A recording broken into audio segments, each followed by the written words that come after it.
Hey everyone, welcome to RenderSpad's quick tip, and today I just wanted to show you how you can use ambient occlusion within inside of Arnold, or actually any render engine at this point. You can pretty much apply the same technique where you don't have to apply the ambient occlusion into a pass to then add it in later in post. You can do that right here in the engine, and on top of that, it just really helps with realism when it comes to how parts combined with each other or intersect with each other. You'll get some nice shadowing and just helps really define the shape a little bit more. And what I mean by that is we can take a look here in this scene here that I'm setting up for Car Studio Kit 4, by the way.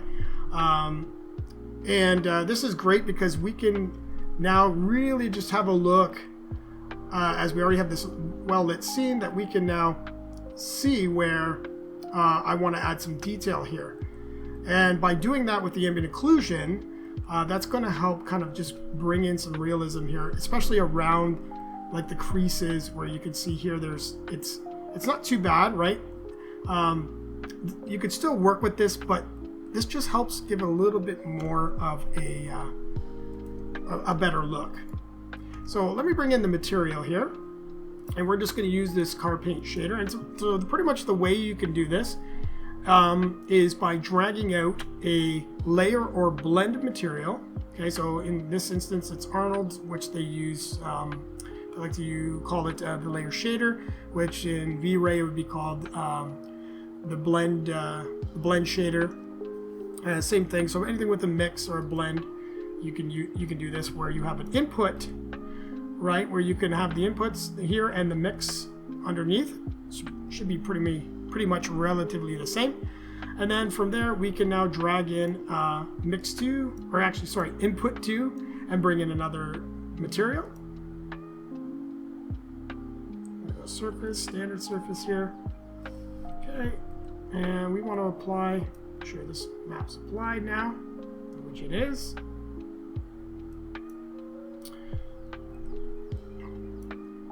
Okay, I'm going to go to mix 2. I'm going to bring in the Arnold surface. We're going to go under surface, and we're going to see we're looking for ambient occlusion. Okay. And once we have that all plugged in, what we can do now is we can take this shader here. Let's make it blue, just to see what's going on. And right now you can see it overtakes the whole entire surface. So what we want to do now is dial in how much ambient occlusion we're going to see. So I'm going to come over here where it says white. We're going to change that over. We're going to just swap these two. Okay, so now what you're seeing is an inverted selection here. And now that's where the blue is where the darker spots are going to be. And that's really going to help. So if you see like over here, see where it's being affected at this point, and you can even see like where the wiper is. You're going to get this nice darker shadow underneath. Okay, but this might be a little too intense, but what we can do now is kind of dial this in so that it kind of is more defined towards the shape of the car.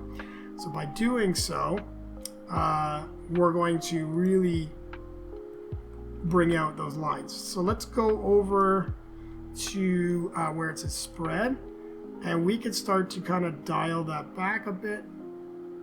Okay, and then we also have our fall off. So our fall off right now. Okay, so if we bring this all the way back, we're going to see we're getting it pretty much right up to the edge here. Okay, but if we bring it up, we're going to start dialing it back a bit, where we're just going to start to see where these fins, the corner of the fins are. We're starting to get a little more shadow here, and it's kind of falling off as it gets to the top here. And we don't really want it to be, you know, like this. I mean, you can have it like that, but I like to bring it back a little bit. So like 0.4 again.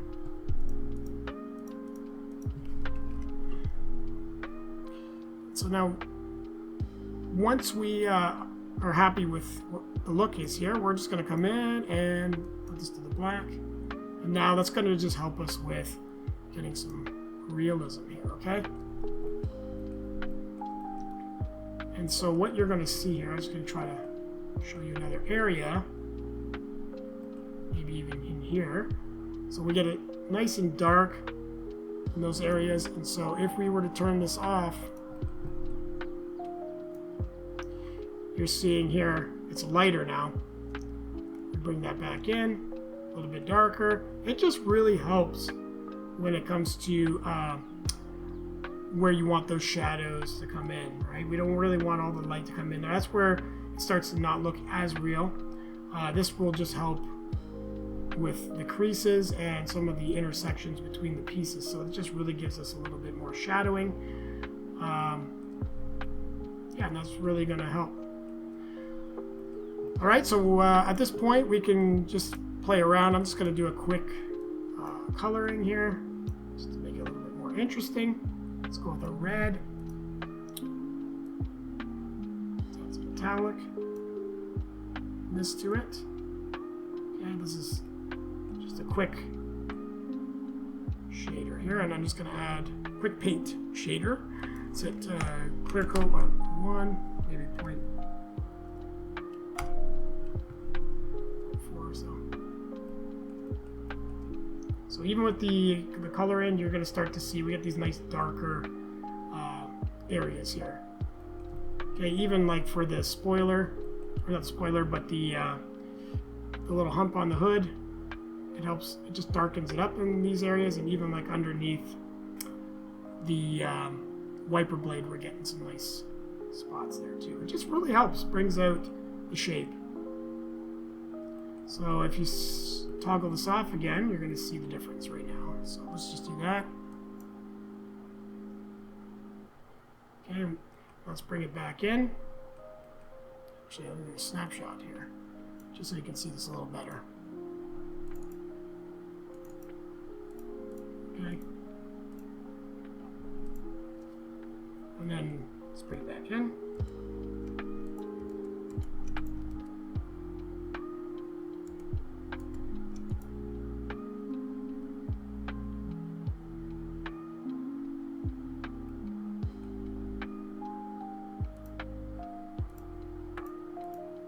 There you have it. So it's pretty much like a multiplying the ambient occlusion pass on top in post, but you're doing that here in the render, and you're also bringing out a little bit more of the color and all that. So this is the difference. So I like to go with that for most of my renders, and it just really helps bring out some of those details. So I hope you guys learned something from this quick tip, and try it yourself and see what kind of results you get. All right, guys, thanks for watching. See you again.